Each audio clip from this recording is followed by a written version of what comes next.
الحمد للہ وحدہ والصلاة والسلام علی من لا نبی بعدہ اما بعد فاعوذ باللہ من الشیطان الرجیم بسم اللہ الرحمن الرحیم فذکر بالقرآن من یخاف وعید عن انس بن مالک رضی اللہ تعالی عنہ قال قال رسول اللہ صلی اللہ علیہ وسلم ثلاث من اصل الایمان الکف امن لا الہ الا اللہ لا تکفرہ بذنب ولا تخرجہ من الاسلام بعمل والجہاد ماض ما بعثنی اللہ الى ان یقاتل آخر هذه الامة الدجال لا يخذلہ جور جائر ولا عدل عادل والایمان بالاقدار رواہ الامام الہمام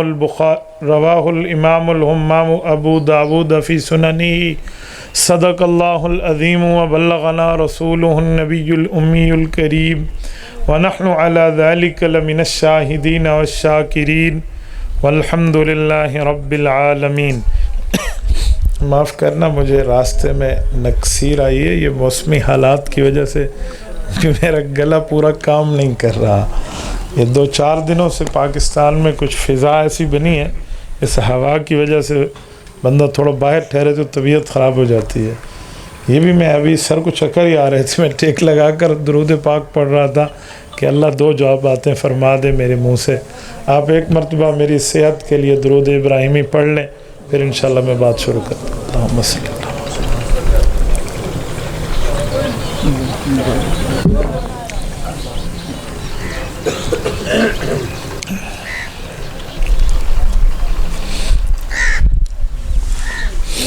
میرے معزز دوستو، آج 3 اپریل 2021 بروز ہفتہ ہے۔ حضرت مولانا حسین احمد صاحب کی دعوت پرخلوص پر میں آپ کی خدمت میں جمع ہوں۔ ہمارے محترم دوست مولانا محمد رمضان صاحب، وہ بھی اس جگہ آنے کا ہمارا سبب بنے ہیں۔ کل سے ان کے کزن بھائی وسیم عباس، اللہ ان کی زندگی میں برکت عطا فرمائے، وہ بھی آج مسلسل رابطے میں رہے۔ بس میں اسی وسیلے اور واسطے سے آپ کی خدمت میں ہوں۔ میں نے چند باتیں آپ کی خدمت میں عرض کرنی ہیں۔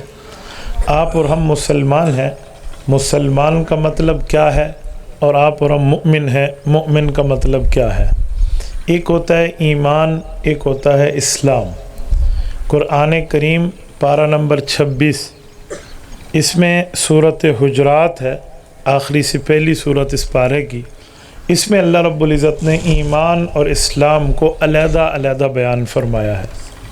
وَلَمَّا يَدْخُلِ الْإِيمَانُ فِي قُلُوبِكُمْ، اس آیت کریمہ میں رب فرماتے ہیں جو نیا ایمان لائے تھے، فرمایا بھی اپنے آپ کو کیسے آپ مؤمن کہہ رہے ہو، آپ تو پکے اور ظاہراً اور معاملات میں فرق نظر آ رہا ہے۔ یہ کیوں فرمایا؟ اس کی وجہ ہے، ایمان کہتے ہیں دل کے اندر جو چیزیں عقائد میں، نظریات میں، تفکرات میں موجود ہوں، اور اسلام کہتے ہیں جو بندے کے جسم کے اوپر ظاہر میں موجود ہوں۔ آپ توجہ میری طرف رکھیں، بزرگوں مجھے دیکھیں، میں نے سفر آپ کے لیے کیا۔ ایک کوئی انتظامیہ کا بندہ ہے، آپ ادھر ادھر دیکھیں گے، مجھے اچھا نہیں لگتا، آپ مجھے دیکھیں۔ اسلام کہتے ہیں بندے کا ظاہر ٹھیک ہو جائے، اور ایمان کہتے ہیں بندے کا اندر ٹھیک ہو جائے۔ تو مؤمن جس کا ایمان مضبوط ہو، مسلم جس کا ایمان کے ساتھ اس کے اوپر اس کا ظاہر بھی بالکل ٹھیک ہو۔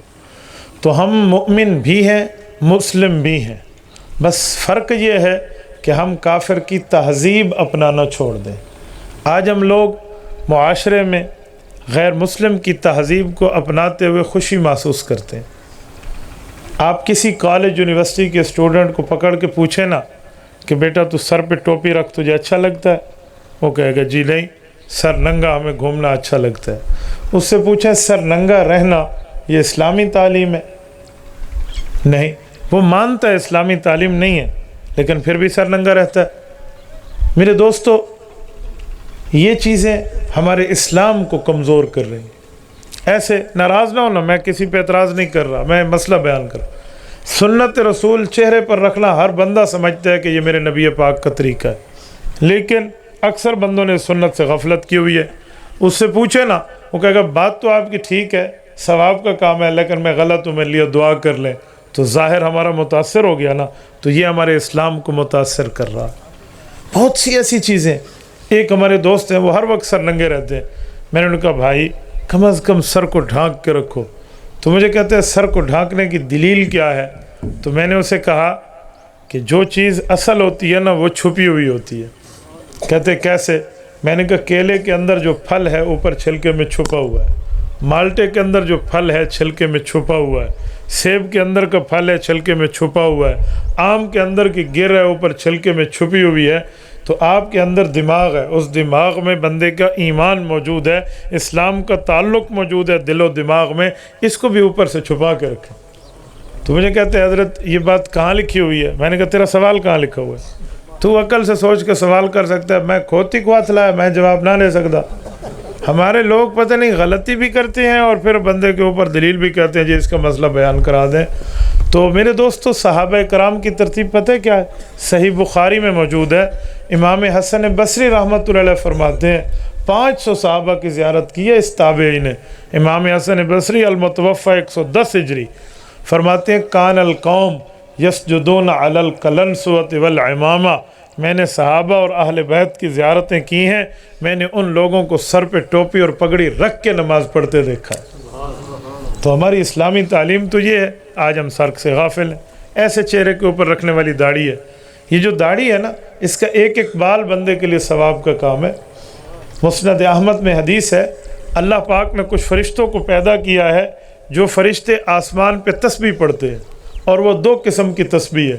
نمبر 1 سبحان الذی زین الرجال باللحا، نمبر 2 سبحان الذی زین النساء بالقرون، میرا اللہ تو پاک ہے ہر عیب سے، تو نے مرد کو خوبصورتی دی ہے داڑھی کے ساتھ اور عورت کو خوبصورتی دی ہے سر کے بالوں کے ساتھ۔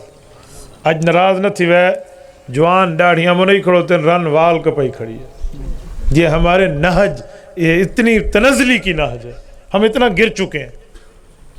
فرشتے اوپر تسبیح پڑھ رہے ہیں اللہ کی اور ہماری داڑھی کا ذکر کر رہے ہیں، فرشتے اوپر تسبیح پڑھ رہے ہیں، ہمارے گھر والوں کی بالوں کی خوبصورتی کا ذکر کر رہے ہیں، اور ہمیں اس کا احساس تک ہی نہیں ہے۔ تو یہ ہمارے اسلام کو متاثر کر رہا ہے۔ ایسے ہمارا لباس ہے، لباس ہمارا مسلمان ہونا چاہیے، مسلمانی لباس کی تہذیب موجود ہے۔ ہمارے نبی پاک صلی اللہ علیہ وآلہ وسلم نے رنگ میں اختیار دیا ہے، جو رنگ پہنے، لیکن سفید کو زیادہ پسند کیا ہے، باقی حرام نہیں ہے۔ آپ کوئی کالا رنگ پہن لیں، ہاں محرم کے دنوں میں نہ پہنے مشابہت نہ ہو، باقی آپ پہن لیں، آپ کوئی سا کلر پہن لیں، لیکن اس کو سلائیں اسلامی طریقے پہ۔ ناراض نہ ہونا، یہ جو کالر ہے نا یہ اسلامی تعلیم نہیں ہے۔ آپ کہیں گے کیسے؟ کالر تو ڈیزائن ہے، میں اس ڈیزائن کو کھولتا ہوں، آپ ذرا سن لیں۔ یہ جو کالر بند ہوتا ہے اور اوپر سے یوں ٹک ٹکی بن کے لمبا ہو جاتا ہے، یہ کیا چیز کی نشانی ہے؟ تو ساتھ میں تو سمجھی کرو تو گلوی نہیں ہے تو بٹن بند کرو تو انہوں گردی نہیں سیدھی تھی ویندی ہے، یوں نہیں ہے، یہ کچھ اور ہے۔ یہ عیسائیوں کا شعار ہے، اسے کہتے ہیں hanging to the till death. کیا مطلب؟ پھانسی تک لٹکائے رکھنا۔ ان کا نظریہ ہے وہ جس جگہ بیٹھتے ہیں سلیب کا نشان بناتے ہیں، اور سلیب یہ ٹی ہوتی ہے، تو اس کا معنی کہ حضرت عیسیٰ علیہ السلام پھانسی چڑھ گئے ہیں، وہ اسی کی چیز کو ظاہر کرنے کے لیے یہاں کالر پہنتے ہیں، اور ہم لوگ پتہ نہیں کیا سے کیا کر لیتے۔ میں نے ایک بندے سے کہا کہ کالر نہ پہنو، وہ پینٹ پہنتا تھا، مجھے کہنے لگا مولانا پھر ٹائی ٹھہرتی نہیں ہے، ٹائی کو ٹھہرنے کے لیے کالر پہننا پڑتا ہے۔ میں نے کہا نک ٹائی کا معنی آتا ہے، یہ کیا ہے؟ یہ سلیب ہے، یہ زنار ہے جو گلے میں لٹکایا جاتا ہے، یہ تو عیسیٰ علیہ السلام کی پھانسی کا اشارہ ہے، اور ہم تو مسلمان ہیں، ہمیں قرآن کہتے ہیں وَمَا قَتَلُوهُ وَمَا صَلَبُوهُ وَلَكِنْ شُبِّهَ لَهُمْ، نہ حضرت عیسیٰ علیہ السلام کو قتل کیا گیا، نہ انہیں پھانسی پہ چڑھایا گیا، بلکہ اللہ پاک نے انہیں اپنے پاس بلا لیا۔ ہمارا تو عقیدہ یہ، اور آپ نے یہ پہن رکھا ہے۔ تو مجھے کہتے ہیں مولوی صاحب اللہ کی قسم مجھے نہیں پتا تھا، میں نے تو ڈیزائن دیکھ کر پہن لیا ہے، لوگ پہنتے ہیں میں نے پیسے، میرا عقیدہ یہ نہیں ہے کہ حضرت عیسیٰ علیہ السلام پھانسی پہ چڑھ گئے، میں تو آج بھی مانتا ہوں حضرت عیسیٰ علیہ السلام آسمانوں پہ زندہ ہے۔ تو ہمیں یہ اسلام کو متاثر کر رہی ہے چیز۔ ایسے بہت سے مسائل ہیں۔ ہمارے نبی پاک صلی اللہ علیہ وآلہ وسلم نے ٹخنے سے اوپر شلوار رکھی ہے، آج ہم ٹخنے سے اوپر شلوار رکھنا اپنا عیب سمجھتے ہیں۔ میرے دوستو،